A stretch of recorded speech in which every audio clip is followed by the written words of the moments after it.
So today's daf is Tet and Sheqalim. We're going to start on Chet Amud Bet at 4 lines from the bottom, where it says Amar Rabbi Hanin, where it says Logad Deoraita. Chet Amud Bet at the very bottom, 4 lines from the bottom. Amar Rabbi Hanin said, Logad Deoraita Timunta atika de moraisa de tzipori. What that means is that they were trying to determine something that we saw also in other masechtot in the Bavli. They were trying to determine, how do we know what is the log? This was a measurement that was used for liquids in the Torah many times. Revi'it. What's revi'it halog? Revi'it halog is, we need to know what a log is to know what revi'it is. Even to know what the revi'it is for kiddush, we need to know what log is. There's a lot of halachic issues, halachic concepts that depend on us knowing the measurement of revi'it. So he says this measure of log from the Torah is timunta atika, the old timunta, whatever that is. Okay, the ancient timunta de moraisa that they would measure brine, fish brine with, the tzipori, from tzipori. Okay, that's just a piece of information. Amar Rabbi Yonah says. Yeah, we had a discussion about these things already earlier. But remember, fish like Dagmaluach. Right. And to measure, they're trying to deal here with measurements, yeah. So here, since this is Yerushalmi, you have to remember a lot of things in the Bavli were later discussions than what we're reading here. We're reading an earlier discussion. Amar Rabbi Yonah says, "V'chacham nala," and I remember it. The Beit Rabbi Yanai hava mechilin badvash, because in the house of Rabbi Yanai they used to put honey in this measurement. They used to use it for measuring honey.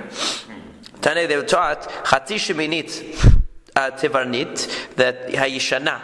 The half of the old sheminit of Tiveria is considered to be, if we look at the Mefarshim on the side, that's the Revi'it. Okay, so now we're not talking about what is the log. The log is the bigger measurement. The Revi'it is a quarter of that. How do we know what Revi'it a log is? So he says on the side that now we're discussing how do we determine Revi'it. It's if you take this measurement that's called a sheminit, the old sheminit of Tiveria, and you take half of it, that's a revi'it. When it says revi'it tahin, right? When it talks about revi'it, that's how you measure it. Amar Rabbi Yochanan said, and he said, Haden didanhu. This is like ours. Okay, so now we're going to follow here. The girsa is a little bit confused, it's a little bit unclear. So we're going to follow what the Korban Ha'edah commentary says is the correct text. He says it should be Velama lo karela atikta, not Velama karela atikta. Why didn't Rabbi Yochanan refer to it as the old measurement? It was called Rabbi Yonah said this is the old measurement, right? Or not Rabbi Yonah. When it says Taneh, it was taught that it was the old measurement called sheminit. That if you take half of that, Rabbi Yochanan says no, that's our measurement. Why doesn't he agree that it's an old measurement? If it was out of use by the time he was making the statement, they shouldn't have called it. He shouldn't have said that's our measurement. He should have called it an old measurement. Okay, so the Gemara says, begin. It should say, begin dehavat biyomoi. It should say because it was still around in his time. In other words, the Korban Ha'edah says, Afal gav dekvar avra mikol makom en nekrotam yeshana. In other words, if something existed in your youth, you wouldn't call it the ancient thing. Right? It's not the ancient measurement because when you were younger they still used it. Now they don't use it anymore, but I wouldn't call it ancient. Let's say if you're born in 1940s or 1950s, you don't say that's ancient, what happened then. You say it was beforehand, a long time ago, but it wasn't ancient. You're not going to call it atik. Atik means, before your time. So Rabbi Yochanan had it when he was younger. Now they didn't use it anymore. And that's why he said that this is one that we used to have. Now, why did he say that? So, some say the havat zira v'rabbita. Some say that it used to be a smaller measurement and it became bigger. Okay, in other words, it went through a change. So, in the old days, let me see here. What should it say in the Girsa? Okay, so that's.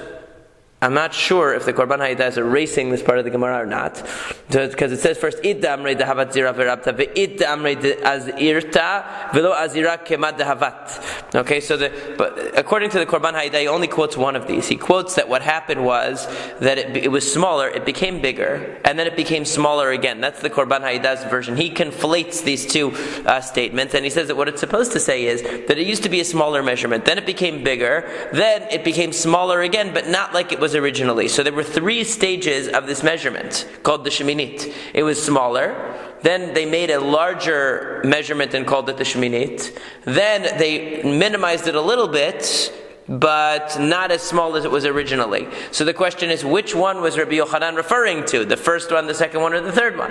When he said that this corresponds to the measurement of Revi'it. And that's why he says it was the one we used to have. Okay? Not the ancient one that was before my time that was very small, and not the current one that's in between the small and the large, but the large one. The large one that we had at the beginning of my lifetime is the one that corresponds to Revi'it. That's what he meant to say. How much is the liter? I'm not sure how it translates. It's not a gallon, definitely not. So less. Mm-hmm. Exactly how much I'm not sure, but definitely not a gallon. Yeah, but when you drink one, you say you need to drink Revi'it. Revi'it is a fourth of it, so 4 times that but that's not a gallon. So how much is Revi'it? So maybe less than a liter. Yeah, not that much. Okay, so kama hu shi'ur shel kos. What is the measurement of a cup? Now this is making... In Morocco, the Yeah. synagogues, they were kosot. That you don't drink from them. Very big ones, yeah, very big. No, gallon. Yeah, no, they were on the ceiling, full with water and oil. Just for decoration or for what? No, For when they tonight. came to Shabbat, they call it Shavua. Oh, for the candles. Oh, for candles. Oh. No, Oh, yeah. there were lots of jokes about, the rabbi says only Revi'it. you can have only wine. Yeah, that'd be too big. You'll be drunk. So, The Moroccan tea glasses that you... Yeah, sure. There, like this. Big ones like that one. Big ones with the names of the departed, my grandparents. Oh, they were dedicated. Their synagogue. We didn't pray their synagogue. We didn't have any. They were dedicated. Yeah. All this is close, finish. All those synagogues are closed. So he asks, what's the measurement of a cup? What's the measurement of a kos? So, in other words, how much do you need? What is a revi'it that we need practically? How do we measure it? Rabbi Yosef b'shem Rabbi Yossi ben Pazi, Rabbi Yossi bar Bevai b'shem Rabbi Shmuel. So they said, etzbaim al etzbaim, al rum etzba u'mechatza v'shalish etzba. So he says, if you want to know what size cup you need, in other words, you want to measure a revi'it, you do 2 fingers, in other words, the thickness of 2 fingers, by 2 fingers. So that means length and width of 2 fingers. Okay, and the height is going to be an etzba, a half, and a third, which is 5/6. Okay, so an etzba and 5/6 in height. So if you wanted to make a cube, you do 2 etzbaot, and the height is 1 5/6 etzba, and that's the size of a revi'it. Now the Bavli actually has a little bit more of a larger size than that. So there's a discussion. It's not that much. There's a discussion of how to reconcile the Yerushalmi's version with the Bavli's version, because the Yerushalmi's version is a little bit smaller than the Bavli. So then we said Tane Yavesh Kazayit Diver Rabbi Natan, that if you have dry wine, now we're talking about carrying on Shabbat. We learned in Masechet Shabbat that if you carry on Shabbat Yehotza'ah, you carry from private to public domain. It is it's only considered a malacha if you do something of significance. If it's not significant, if you don't carry a significant amount, then it doesn't matter. So the question is, how much wine do you have to carry? And one position holds in the Gemara in the Mishnah in Masechet Shabbat that you carry a revi'it of wine. That's significant. Or if you have a quarter of a revi'it of the concentrated wine, the concentrated wine, because they used to mix it with water. Okay? So when you would make wine, you would take concentrated wine, 1/4 of a revi'it, and then 3/4 water, and mix it. So one position says, if you're carrying mixed wine, so you need a revi'it, but if you're carrying pure wine, you only need 1/4 of a revi'it, because that's all you need to make a cup of wine. Right? You have the concentrate basically. So Rabbi Natan says that yavesh kazait, if you have dried out wine, in other words, wine that congealed into almost a solid, it is the measurement is a kazait, which means to say that he holds that even for pure wine, it has to be a revi'it, because a revi'it, when it's dried out, becomes a kazait. When it's translated into a solid, it becomes a kazait.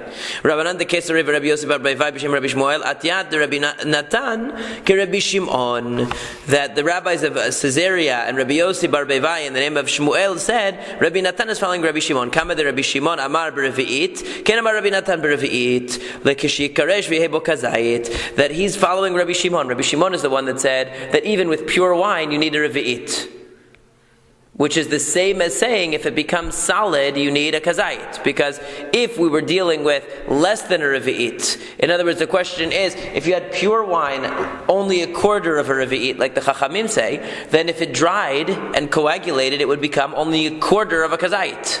It wouldn't become a full kazait. Rabbi Natan is saying whether you're carrying pure wine or you're carrying diluted wine, you need a revi'it, which would be a kazait if it were translated into solid terms. Rabbi Simon b'shem Rabbi Yoshua ben Levi. Rabbi Simon said in the name of Rabbi Yoshua ben Levi, Maseh b'predat Rabbi Shen Meta, that it once happened that the mule of Rabbi Yehuda Hanasi died, v'tiyaru damam mishum nevela, and they said that the blood of the mule is not tameh. Only the flesh of the mule, because it's nevela, it died. But the blood is not tameh. V'sha'al Rabbi Eliezer at Rabbi Simon, and Rabbi Eliezer asked Rabbi Simon. It should be Rabbi Elazar asked Rabbi Simon. Ad kama, how much is not tameh? In other words, are you telling me that the blood of a nevela is completely tahor? Or are you just saying that only up to a certain amount?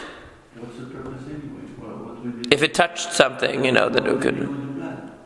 they might have used it for fertilizer or something, I don't know. So it would make things tameh.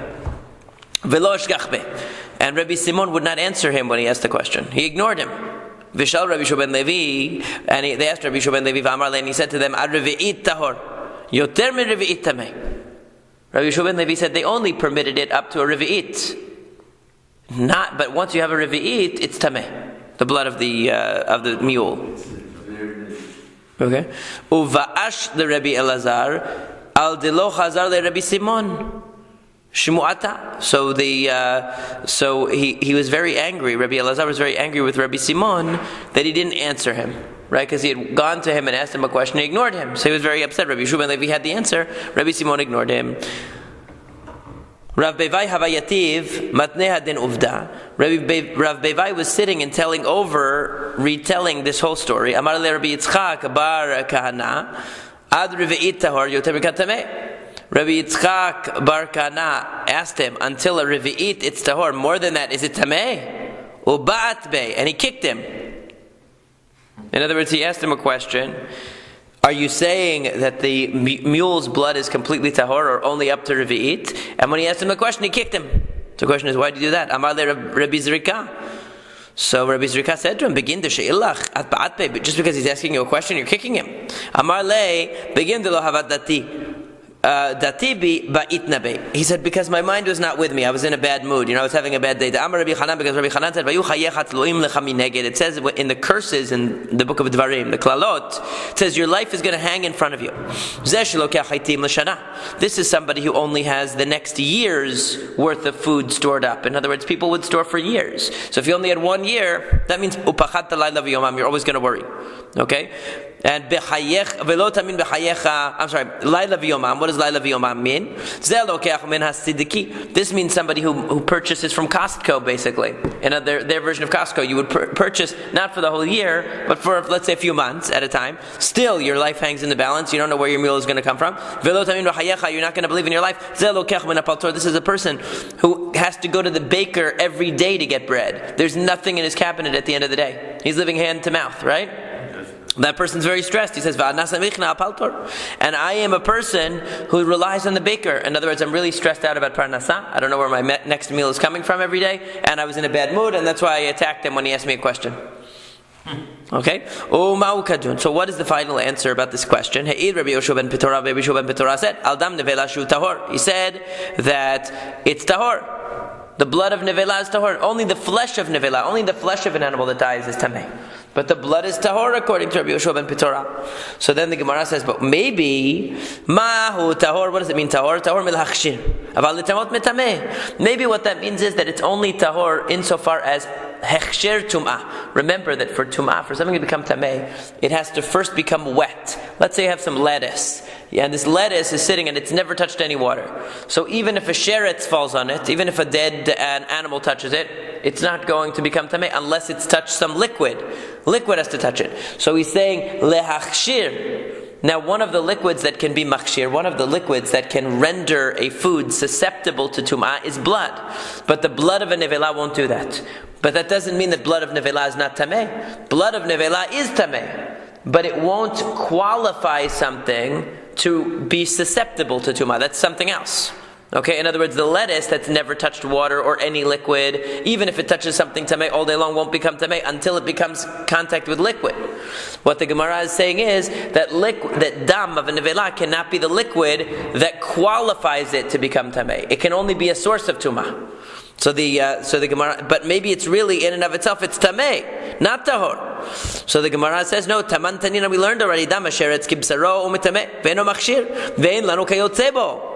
That the Mishnah told us that the blood of a sheretz, the blood of one of those creatures, one of those 8 sheratzim that's tameh, is unique. That its blood is just like its flesh. It transmits tumah, but it does not qualify things to become tameh.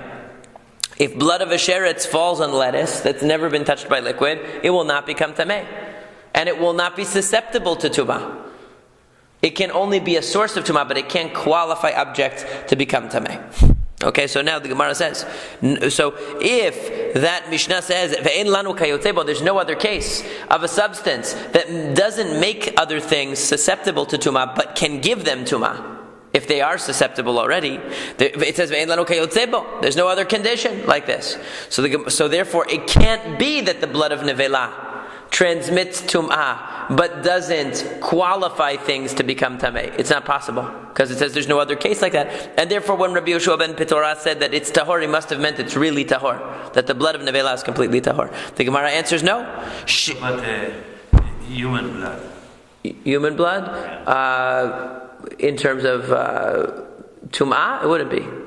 So, for instance, you go and you make a salad, you cut yourself. Right, the blood from a living person, no. From a dead person, is a different story. But from a living person, no. So now it says, it should say the girsah is a little bit off. The exact language should be. Let me see if it has it on the side. It should say kashiur tumato. That's it, not vishiur tumato. Kashiur tumato. Shedamo mitameh kivsaro.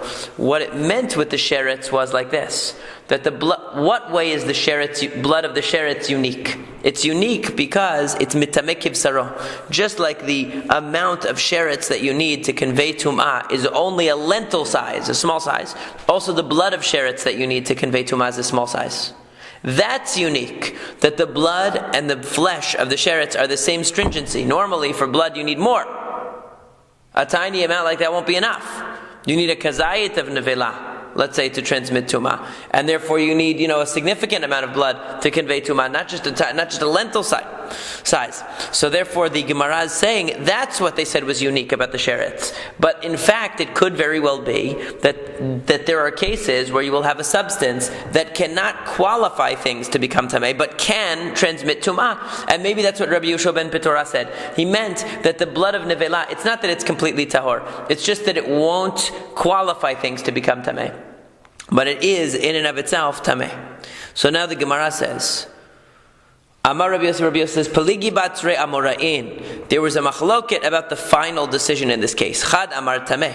One said tameh. In other words, that the blood of nevela is tameh up to. In other words, as long as there's a revi'it, there has to be at least a revi'it. But once there's a revi'it, it will transmit tumah. V'chad amar tahor, and one says tahor, meaning completely tahor. It doesn't transmit tumah at all. Ma'ad amar tameh Rabbi Yehuda. The one that says tameh is going like Rabbi Yehuda being the one that said that up to revi'it it's tahor, but once you hit revi'it, it's tameh. Uman amar tahor, Rabbi Yoshua ben Pitora. And the one that says it's completely tahor is following the simple meaning of what Rabbi Yoshua ben Pitora said, which was that it's completely tahor. He said it's completely tahor, there's no tumah at all on the blood of nevela. And we skip the parentheses. The Rabbi Yehuda Morayana de Beinas Yahava, and it makes sense because Rabbi Yehuda was the posek. He was the halachic decisor for the house of Rabbi Yehuda Nasi, and therefore the fact that they said that the blood of the mule will not transmit tumah up to a revi'it follows Rabbi Yehuda's position. In other words, that blood of a nevela is tahor up to a revi'it. Once it's a revi'it, it's tameh. And that's why they followed that position in the house of Rabbi Yehuda Nasi. It said in the Mishnah a very interesting thing, that a person who is going to take the shekalim to be used for purchasing the korbanot, he goes into the chamber. He has to be very careful when he goes in there not to be wearing anything that could be perceived that he's going to sneak money out, that he's going to misappropriate the funds. So he can't be wearing tefillin, he can't have any bag, he can't have a wallet, he can't even have his shoes on. Why? Because we're afraid he's going to stick a few coins, into the shoe, into the pockets, into the thing. And then people are going to say, if he becomes poor, people will say, oh, you know why he became poor? Because he's stealing and God punished him. If he becomes rich, they'll say, oh, you know why he became rich? Because obviously he was skimming off the top, putting in his pocket. That's what they're going to say. So he has to be careful. So Taneh, Rabbi Ishmael taught, Kavatz lo yitrom. Somebody with long hair cannot be the one who takes the shkalim, who takes the money out of the lishka, out of the chamber. Why? Mipnei hashad, because maybe he's going to put it in his hair. Right? He's going to put coins in his hair and come out with it. And we don't want that to happen. Taneh, gizbarin ayu mepaspesin bekilikin. It says that when the people who were in charge of the chamber would go in, the gabayim would go in, they would unravel any wool, like if they had clothes that sort of curled up a little bit, the wool curled up, they would straighten it out so you could see that there was nothing that they hid in there, in the folds of their garment. They would straighten everything out so there was no concern of them hiding anything. Okay? Moreover, we taught that from the minute that the guy would go in to take money from there to the minute he came out, they would talk with him the whole time. He had to be talking the whole time. Why? Because they thought maybe he's going to put money in his mouth. Right? They don't want him to take the money. Why can't they just put water in his mouth? Make him put water in his mouth the whole time so he can't, because he's not going to be able to. Right? There's water in his mouth. So they said no. Because since there's a beracha on Terumat Lishka, when you separate the coins out for use for the machatzit shekel coins, it would go into the chamber. They would separate out the 3 containers of money that they were going to use for the current korbanot. So when they would say a beracha when they did that. So they said a beracha, he can't do that if he has water in his mouth. Right? That wouldn't be possible. So that's why they didn't do that. They had him talk the whole time. Rabbi Shmuel bar Nachman b'shem Rabbi Yonatan. Rabbi Shmuel bar Nachman said the name Rabbi Yonatan, and according to the side, it should be. What does it say? It should be Rabbi Shimon b'shem Rabbi Natan. Okay, so Rabbi Natan, not Rabbi Yonatan. But Torah u'banevim u'bektuvim matzanu she'adam tzarich letzet yidei ha'biriyot kedech shu tzarich letzet yidei ha'makom. We learn in the Torah, in the Nevi'im, and in the Ketuvim that a person has to fulfill his obligation with respect to people. In other words, you could say, "Why do I care if people suspect me? That's their problem. Choshed b'ksherim. I'm a good guy. That's their fault, right? That they're doubting me. Why should I care?" It says no. You also have to satisfy people's suspicions. How do we know that? Because it says in the Torah you have to be clean, mehashem u'miyisrael. Not only for the Jewish people, but also, not only in the eyes of God, but also in the eyes of the Jewish people. It says you have to be clean. But Nevi'im minayin, what does it say in the Nevi'im? Dechtiv el Elohim Hashem v'gomer v'Yisrael hu yeda. Because at the end of the Sefer Yoshua, it talks about a situation where the Bnei Reuven, Bnei Gad, on the other side of the Yarden, they built a big mizbeach. They built a big altar, and everybody wanted to go into a civil war against them, because how dare they make their own mishkan? Even though they live in a different place, they have to come here for the holidays. They can't have their own mishkan. And so they wanted to go and fight against them. But it turns out that it was just a symbolic mizbeach that they put, so their children would know that they're also Jewish and connect to Jewish tradition and all that. So when they came to attack them, the people of Bnei Gad and Bnei Reuven said, no, God, Hashem will know, and Yisrael hu yeda, and the Jewish people will know that what we did here was not anything bad. We didn't mean to substitute for the Mishkan. B'ktuvim minayin. How do we know from the Ketuvim that you have to be concerned with your reputation in the eyes of people? D'chtivu matzah chayan v'sechel tov be'enei Elohim ve'adam. Right? You have to find. What? Where's that pasuk in the Mishlei? That a person has to find grace and good favor in the eyes of Hashem and people. Right? Gamliel Zuga Sha'al Rabbi Yossi bar Rabbi Bon. Gamliel Zuga asked Rabbi Yossi bar Rabbi Bon, Ezehu hamachavar shebekulam, which is the clearest source of all of these? If I wanted to just quote one of these sources, which one should I quote? And he said, Amar lei v'item nikim me'Hashem u'Yisrael. You should quote the one from the Torah. It says you have to be clean in the eyes of God and in the eyes of the Jewish people. We move to the next Mishnah. Shal bet Rabban Gamliel haya nichnas v'shiklo ben etzba'otav uzrako lefnei hatorem v'hatorem mitkaven u'tchafol l'toch hakupa.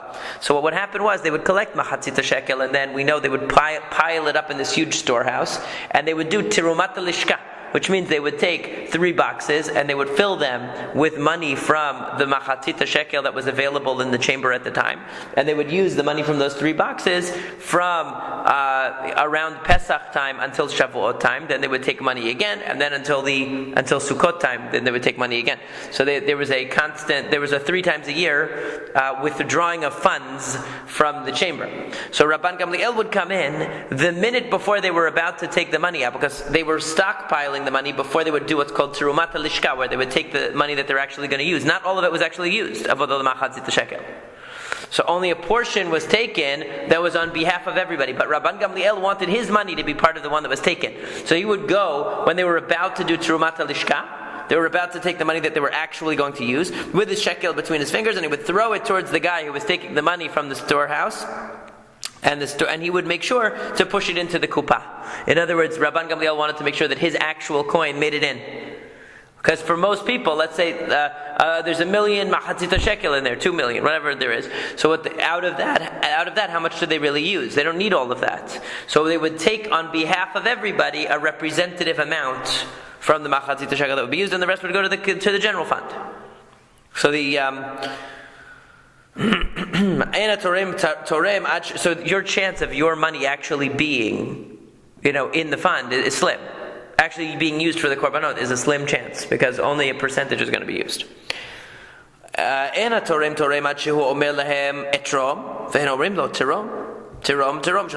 would ask them, should I take the money? In other words, the guy who goes in to the big storehouse to take the 3 boxes worth of coins, and to pile it in, so he would say to them, Etrom, should I take? They would say, Trom, do it. Etrom, should I take? Trom, do it. 3 times. And then when they gave him permission 3 times, he would do it. Taramet Arishona, the first time he did the Tirum, in other words, before Pesach, the first time that he would take this Tirumat Lishka, fill these 3 boxes and bring them out. So then, V'chipa B'katavliot, he would cover whatever money was left in the storehouse with a leather cover. Why? Because not all the machatzit shekel came in at the same time.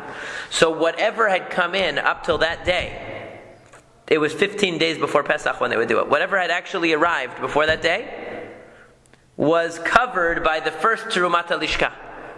Whatever is going to come in now, machatzit shekel, that's going to arrive at the Beit HaMikdash between Pesach and right before Shavuot, that will go for the second Terumah. Okay? That's what it's going to say. Shiniyah. So after the Hashaniyah, v'chipa b'katavliot. So after they did the second Terumat Lishka 2 weeks before Shavuot, they would cover that money again with the leather. Shalishit lo haya mechape. After the third, he didn't have to do that anymore. We'll see why. V'lama haya mechape. Why did he have to do that? Shema yishkach v'yitrom min hadavar hatarum. Because the way that it works is like this. Let's say the first third of the Jewish people gave their money before Pesach for machatzit shekel. When he takes 3 boxes from that, 3 containers of that money to be used from 15 days before Pesach until 15 days before Shavuot. So when he takes that money out, that money is on behalf of the money that's been collected so far. So we can't take from that money again. So we have to cover it. Whatever money comes in now is going to be taken from for the second taking. So when he takes that, it has to be only representative of that money. So he has to cover it. He can't take from that again. He has to take from new shkalim that come in from Shavuot to Sukkot.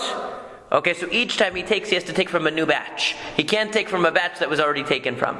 It wouldn't be fair. It would be like a lottery where the lottery keeps taking from the same group of people again and again. It has to be from the new batch each time. What's the idea? The idea is that everybody gets it represented, because if he takes from only the first third 3 times, so then the second 2/3 that contributed, nothing was ever taken from that money. Oh. So when the money's given and consecrated, so the way that it works is to change the status of the money. Just like, let's say a person has grain, so they have to take terumah from the grain. You can't take terumah from grain. Let's say you have one batch of grain, and you say, you know what, I'm going to keep saying this is terumah for every other crop that I have. I'm just going to keep saying this is the terumah for it. This is the terumah for it. This is the terumah. You can't do that. It has to be that you take from each new crop something. So that's how it works. So each new collection, they have to take from that. The previous one was already taken from. So it doesn't even have the status, it doesn't even have the Kedusha anymore that it needs, because you took from it already. Its mitzvah was fulfilled. Now the newly collected money, for its mitzvah to be fulfilled, you have to take from that to be used, and then you cover it over, and then from the third collection you take from that and you fulfill its mitzvah. So that way each one of the 3 collections, each of the 3 waves of money that comes in is something's taken from it. That's the way that it works. Now so Taramit Rishon al Shem Eretz Yisrael, when he would take the first terumah, in other words 2 weeks before Pesach, he would go in and take from some of the money for use. So that was the Shem Eretz Yisrael. That was for the people of Eretz Yisrael. Why? Because they were the ones who were most likely to contribute their money early, because they were the closest. Okay, Vashniya l'Shem Krachim Amukafin. The second collection was done, the second terumah, the second time he came in, because he had covered over the stuff from the closest people, so now he was taking from the second layer. That was for the people in the cities around the Eretz Yisrael. Vashlishi l'Shem Bavel l'Shem Madai. U'Lashem Medinot Harechokot, right? So the third collection that he did was for the third wave of money that came in, which was representing the people from furthest away. That's why it came in last. So now the Gemara says, Shabbat Rabban Gamliel, the house of Rabban Gamliel would always give. They would always want to give a coin that would go directly into the box. So the question is, Ilu hayu shnei kareim b'tarameh had mehen al chavero shema lo patar chavero. So they asked the question, what is Rabban Gamliel? What is the issue here? I mean, the entire Jewish people isn't worried that their coin has to go into the actual box that's used.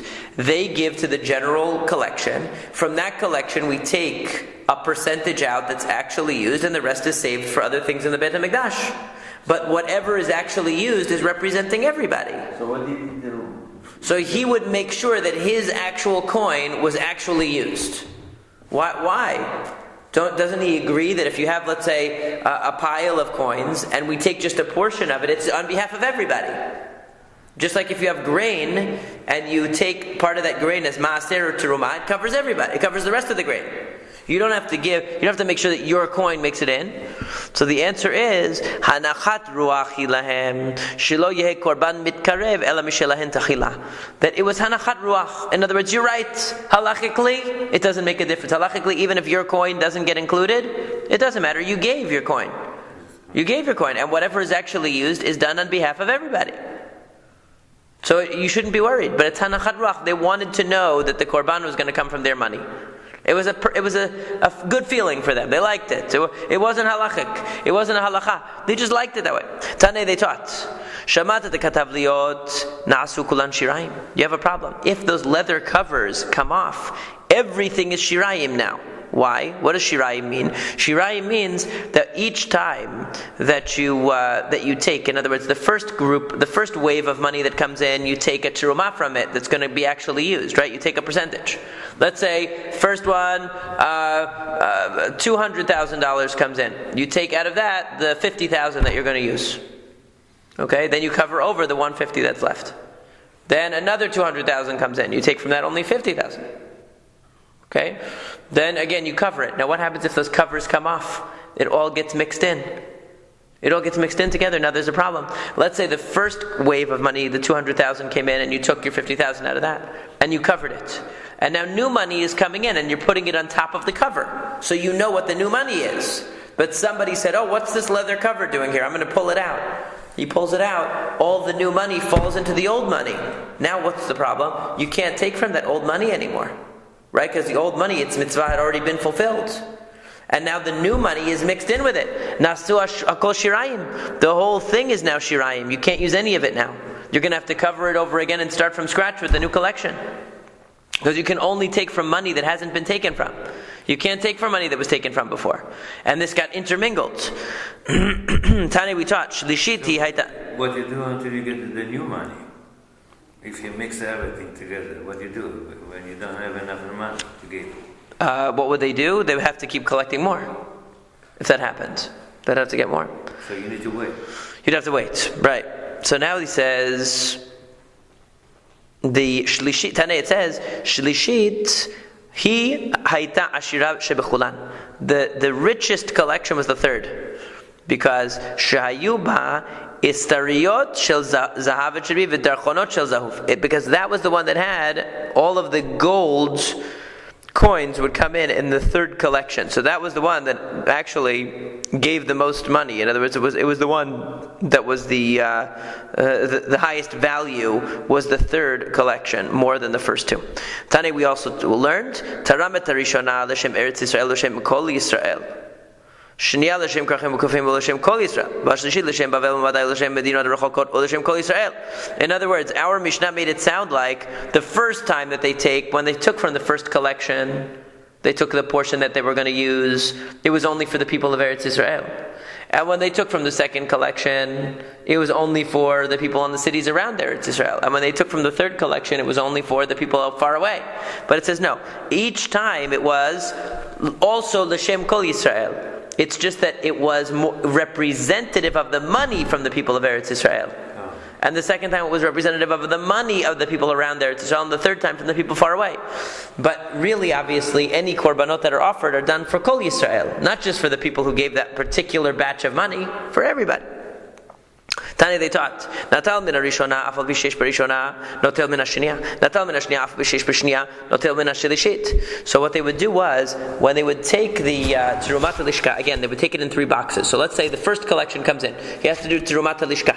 So he takes 3 boxes, he fills each one. One is marked with aleph, one is marked with bet, one is marked with gimel. He takes it and they start buying the korbanot from it until the next Terumat Lishka, until we come to before Shavuot. So they start using the money. Now, they didn't use Aleph and then go to Bet and then go to Gimel. They would be using Aleph and then they would use some of Bet and then they would use some of Gimel. Why? Because if they just did Aleph and if they went in order and they waited till Aleph was finished and then they went to Bet and they waited till it was finished, they might never use Gimel. Right? So they didn't want to have that problem. So it says Shalma Shlishit Chozer L'Shniya. Okay, if the third one, in other words, they would start with 1, do some of 1, do some of 2, and then go to the third. Use the third batch of money. When the third batch of money was done, they would go back to the second one, finish that up. Shalma shniya, chozer l'rishona. Shalemu sheloshtan, chozer v'shokel. So what happens is similar to your question. So basically it works like this. They start out by using box Aleph, but then they only take some. Then they go to box Bet, and they use that. Then they go to box Gimel, and they finish box Gimel. Then they go back to box Bet, back to Aleph. That way they make sure everyone is used. Okay?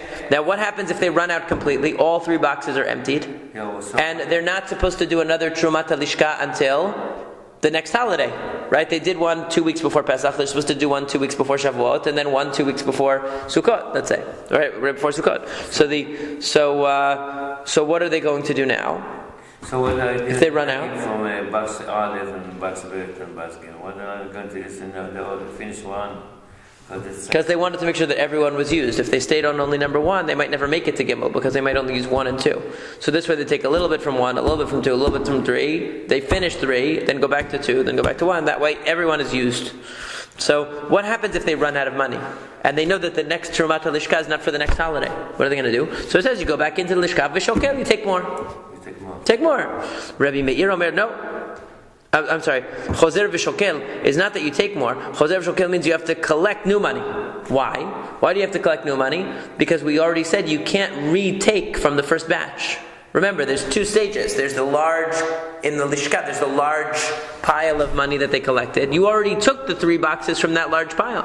You can only take from new money. You can't take from that money again. You can't retake, you can't double dip in the same money, right? You can't take from the same one again.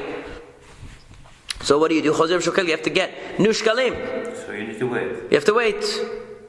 However, Rabbi Meir omer chozer l'shirayim. Rabbi Meir says you can go back to the old money again if you run out. Shaya Rabbi Meir omer mo'alim b'shirayim shema yitztarechu lahen basof. Because Rabbi Meir said that somebody who is that when they run out, that mo'alim b'shirayim. In other words, the shirayim have the kiddusha of kodshe kodashim. The shkalim, even the ones that are leftovers, even after you took the terumah from them, you took the 3 boxes worth that you're supposed to use. Whatever's left over still has the same kedusha. It doesn't lose its kedusha because you might have to go back and take more. It wouldn't lose its kedusha until we're sure that we don't need it anymore. Okay, so then it can fall to a more general use, but up till then it can't. It has to be on standby. Maybe we're going to run out of money, and we're going to need to go back to that old money and bring it again. Okay, so you take more money from if you take more money, then not going to use the kedusha. If the original, in other words, the Chachamim say that once you went to that big pile of money and you took the 3 boxes that you're going to use, the leftover money loses its kedusha. It's not machatzit shekel anymore. It's money for the Beit HaMikdash, but it's not machatzit shekel anymore. So Rabbi Meir, so that's the machloket. So they said, so if you want to now bring more you need more money, you need to get more machatzit shekel. Because the first batch you took from it, and when you take from it, it's like taking terumah from the grain. When you take terumah from the grain becomes chulin, regular. Right? When you take maaser, it becomes regular. So now this coin became regular. They're just money for the Beit HaMikdash, but they don't have the same kedusha. So Rabbi Meir says, no, they retain their kedusha because you could go back to that money and take more if you run out. That's the machloket. Okay? And then it says, now it ends on a drash. It says, V'chein haya Rabbi Pinchas ben Yair omer. This is what Rabbi Pinchas ben Yair used to say. Now the Korban Ha'idah tries to explain the connection here. He says the connection is that it's saying you have to be very careful not to come to violate the kedusha of the money.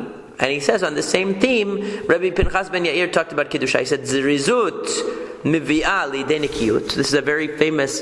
This passage became very famous. Of course, it's also in the Bavli, and it became especially famous because Mesilat Yesharim of the Ramchal is based on this midrash. In other words, this Agadah is the basis for Mesilat Yesharim. He goes through these steps of Rabbi Pinchas ben Yair. So he says, Zirizut mivi'ah lidei nikiyut. That if a person is very careful, that will bring him to being very clean. Okay? This is not the exact same description that we find in the Bavli, but it's close. Okay, so Zrizut mevi'ah lidei nikiyut. That a person who is vigilant about mitzvot will become very clean. Nikiyut mevi'ah lidei tahora. If you're clean, you'll come to purity. Tahora mevi'ah lidei kiddusha. Purity will come to kiddusha, holiness. Kiddusha mevi'ah lidei anava. If a person has kiddusha, he'll become humble. Anava mevi'ah lidei yirat hayit. If a person is humble, he will fear sin. Yirat hayit mevi'ah lidei hasidut. A person who has fear of sin will come to hasidut. He will come to piety. Hasidut mevi'ah lidei ruach hakodesh. And a person who has piety will come to ruach hakodesh. Ruach hakodesh mevi'ah lidei techiyat hametim. And a person who has ruach hakodesh, who has the divine inspiration, will bring about techiyat hametim. Will bring the resuscitation of the dead. So what he's saying is that there's a passage of there's a process. Techiyat hametim mevi'ah lidei Eliyahu zechor latov, and techiyat hametim will bring Eliyahu Hanavi back. So this adds on some aspects of the Agadah that to my recollection, don't appear in the Bavli and don't appear in Mesilat Yesharim. But I could be wrong. I think it's a slightly different version of the of this Agadah of Rabbi Pinchas ben Yair, but the same concept, that a person goes through stages of development of his character. He goes from being careful about mitzvot to being extra careful, to being pure, to being holy, to having yirat chet, to having chasidut and kiddusha and ruach hakodesh, etc. So the zerizut meviali denikiyut dichtiv. How do we know that zerizut, that being vigilant about mitzvot, is going to bring you to cleanliness? Dichtiv vechilam mikaper. Because it says that he finished mikaperet hakodesh. He finished atoning, and the Korban Haidah says vechila mashma zerizut milashon kilui. It sounds like the language of having desire, being very zariz, being very zealous about doing the mitzvah, mikaperet hakodesh, and that's talking about purifying the Beit HaMikdash. So from being very, very zealous, you can be purified. Nikiyut miviyali de tahora. How do we know that cleanliness will lead to purity? Where does that come from? Because dichtiv v'chiper aleha kohen v'tahera. It says that the kohen will atone for her v'tahera, and she will become pure. Okay, so that's another level of perfection. And then it says tahora miviali de kiddusha. How do we know that purity will lead to holiness? Dechtiv v'tiharo v'kiddisho. It says they should purify the mizbeach and also sanctify it. Kiddusha miviali de anava. How do we know that holiness leads a person to be humble? Dechtiv ki ko amar ram v'nisa shochen ad v'kadosh shemo marom v'kadosh eshkon v'ataka u'shval ruach. So because it says that Hashem is the Ram V'Nisa, He's high and exalted, and He dwells beyond, and His name is holy, Marom V'Kadosh Eshkon, and His presence is in the heights and of holiness. V'Ataka U'Shval Ruach, and right after that it mentions the humble person. That where is God's connection with the humble person? So a sense of Kiddusha, a sense of transcendence in Kiddusha is what makes a person become humble. How do we know that a person who is humble will fear sin? Dechtiv, because it says Ekev Anava Yirat Hashem. It says clearly in Mishlei that with humility comes fear of God. Yirat Chet Meviali de Hasidut. How do we know that fearing sin leads to Hasidut? It leads to piety. Dechtiv V'Chesed Hashem Me'olam Ve'ad Olam Al Yira'av. That the one who fears God will have the chesed of Hashem upon him. So it's saying chesed Hashem is like chasidut, being very pious. Chasidut miviali de ruach hakodesh. We know that piety leads to ruach hakodesh, to divine inspiration, dechtiv, because it says as dibarta b'chazon l'chasidecha. Because it says you spoke in a vision lahasidecha, to your pious one. So you see that piety is what enables the person to be able to have a divine vision. Ruach HaKodesh mivalidei tchiyat hamitim.